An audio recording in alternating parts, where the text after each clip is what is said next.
Alors, Bezrat Hashem, le Zohar de ce matin, Parashat Lech Lecha, Patach ve'amar. Rabbi Shimon, il nous dit, Nafshi iviticha balayla. L'âme, elle languit Hashem la nuit. L'âme, elle languit Hashem. Pourquoi? L'âme, avant qu'elle descende dans ce monde, d'où ce qui vient?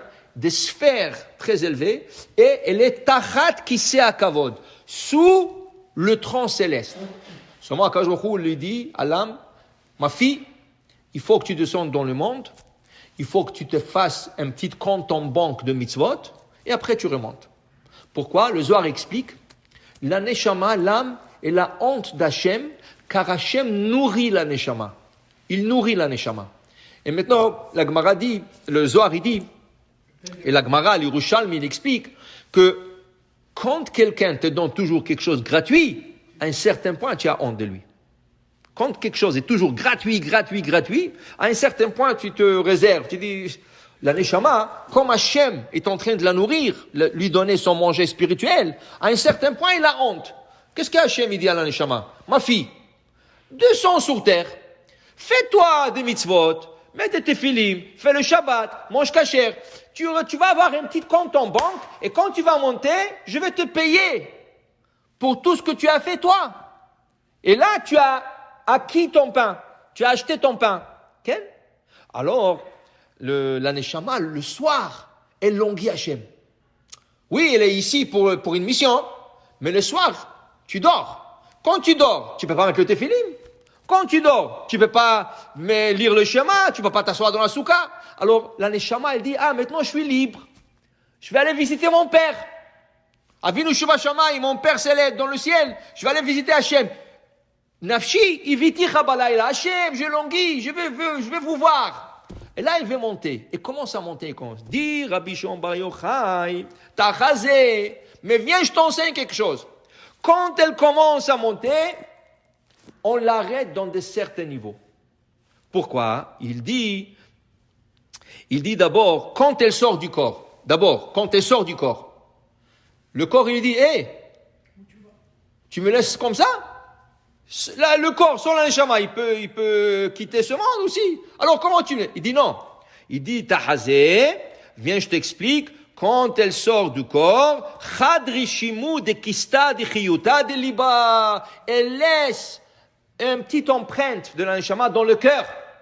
C'est ça qui fait battre le cœur. Le cœur, il continue à battre, et il garde toujours le corps en vie. Ça? Après, Venafsha azla, et la neshama, elle monte, ou ba'ya le saleka, elle peut monter, vekama dargin et saleka. Elle a beaucoup de niveaux, beaucoup de sphères à transpercer. Okay? Mais il te dit, si, une seconde, si cette neshama ista'avat, elle s'est impurifiée pendant la journée, elle a fait des péchés. Qu'est-ce qui arrive? On l'arrête.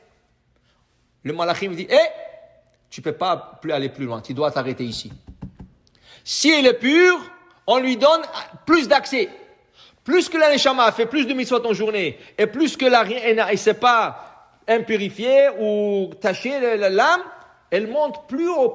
Le problème pour ceux qui n'arrivent pas à monter des osphères, ils rencontrent des anges. La neshama rencontre des anges. Et c'est des anges qui racontent des mensonges à l'âme. Ça veut dire quoi? Ça veut dire qu'on fait des rêves. On rêve tous. Le rêve est 1/60 d'une prophétie. Mais ça dépend quel rêve.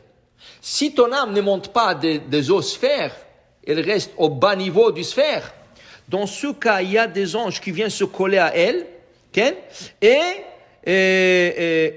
lui raconte de mensonges. Et là, ista'avat benayu, elle devient comme impure. Vemilin kadivin. Et c'est des mensonges qu'elle reçoit. Et c'est des messages mensongers qu'elle emmène sur terre. Chez la personne, il fait des rêves mensongers. Deux fois, plus que ça. Deux fois, ces anges lui font peur. Et là, ça vient le cauchemar. Tout ça, parce qu'en journée, elle n'était pas assez méritante à faire des mitzvot. Et quand elle monte la nuit, on ne lui laisse pas à monter très haut. Mais celui qui a purifié son âme, Zakaat, La nafshat de zakat le saleka, celle qui a du mérite de monter, itchazeat kame de savar apeyomim vidavaka berote itchaza betiofta là. Là, elle monte très très haut, elle arrive à des niveaux, on lui montre des choses qui sont très vraies, de prophéties, on lui montre des choses qui peuvent arriver de ça. Alors il te dit que il faut se purifier en journée. Plus que tu te purifies en journée, le soir, ta neshama, tu lui donnes le mérite de monter très haut et recevoir des messages. Mais moins que tu fais des mitzvot, ou tu fais des averot, tu laisses la chance moins à ton âme de monter à des très hauts niveaux. Alors dis le soir à combien une personne devrait se purifier en journée pour donner le mérite à sa neshama. Baruch Adonai le'olam. Amen ve amen.